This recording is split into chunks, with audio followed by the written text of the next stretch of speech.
একদিকে প্রচণ্ড গরম, অন্যদিকে হাসপাতালে নেই পরিশ্রুত পানীয় জলের ব্যবস্থা। সমস্যায় রোগীর পরিজনেরা। হাসপাতাল চত্বরে জলের ব্যবস্থা থাকলেও সেই জল কতটা পানের যোগ্য তা নিয়ে উঠছে প্রশ্ন। তাই বাধ্য হয়ে খরচ করে বাইরে থেকে পরিশ্রুত পানীয় জল কিনে খেতে হচ্ছে রোগী ও তাদের পরিজনদের। ঘটনাস্থল দক্ষিণ দিনাজপুর জেলার গঙ্গারামপুর সুপার স্পেশালিটি হাসপাতাল। এমতাবস্থায় হাসপাতাল চত্বরে পরিশ্রুত পানীয় জলের ব্যবস্থার দাবি তুলেছেন রোগীর পরিজনেরা। যদিও বিষয়টি ঊর্ধ্বতন কর্তৃপক্ষকে জানানো হয়েছে বলে জানান হাসপাতাল সুপার। আচ্ছা, আমাদের হসপিটালে হচ্ছে পুরোনো বিল্ডিং এ একটা জলের জায়গা আছে, সেখান থেকে পেশেন্টরা জল পায়। ঠান্ডা জলে ওরকম ব্যবস্থা আমাদের বর্তমানে করা সম্ভব হয়ে ওঠেনি। আমরা আমাদের উচ্চতর ডিপার্টমেন্টে লেটার করে জানিয়েছি যে যদি আমাদের এখানে একটা জলের ব্যবস্থা করে দেওয়া হয়। ওনারা ডিপার্টমেন্ট ভাবে ব্যবস্থা নিচ্ছেন এবং আমাদের রিসেন্টলি একটা রোগীর সহায়তা আরকেএস মিটিং হয়েছিল। সেই আরকেএস মিটিংয়ে আমাদের যে আরকেএস চেয়ারম্যান আছেন উনি আমাদেরকে প্রপোজাল দিয়েছিলেন যে কোনোভাবে যদি ওটা ব্যবস্থা করা সম্ভব হয়।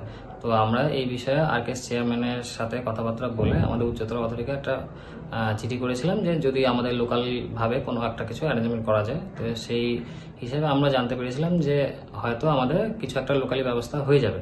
তো সেই ব্যবস্থাটা হয়ে গেলে আমরা যত শীঘ্র পারবো সমস্ত পেশেন্টদের যাতে জলটা পায়, ঠান্ডা জল, তার ব্যবস্থা করব।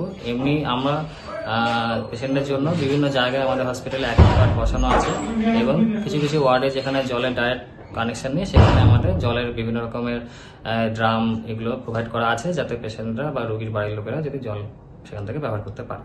প্রসঙ্গত, জেলার দ্বিতীয় বৃহত্তম হাসপাতাল গঙ্গারামপুর সুপার স্পেশালিটি হাসপাতাল। প্রতিদিন দক্ষিণ দিনাজপুর জেলাসহ উত্তর দিনাজপুর ও মালদা জেলার বহু মানুষজন চিকিৎসা পরিষেবা নিতে আসে গঙ্গারামপুরের এই সুপার স্পেশালিটি হাসপাতালে। আর হাসপাতালে চিকিৎসা পরিষেবা নিতে এসে জলের সমস্যায় রোগী থেকে শুরু করে রোগীর আত্মীয় পরিজনেরা। প্রতিদিন কয়েক হাজার মানুষজন হাসপাতালে চিকিৎসা পরিষেবা নিতে এলেও হাসপাতাল চত্বরে নেই কোনো পরিশ্রুত ঠান্ডা পানীয় জলের ব্যবস্থা। এদিকে গরমের শুরুতে হাসপাতাল চত্বরে পানীয় জলের ব্যবস্থার দাবি তুলে সরব হয়েছেন চিকিৎসা নিতে আসা রোগীর আত্মীয় পরিজনেরা। যদিও বিষয়টি কর্তৃপক্ষকে জানানো হয়েছে বলে জানান হাসপাতাল সুপার। খুব দ্রুত হাসপাতাল চত্বরে পরিশ্রুত পানীয় জলের ব্যবস্থা করা হবে বলে আশ্বাস দেন তিনি।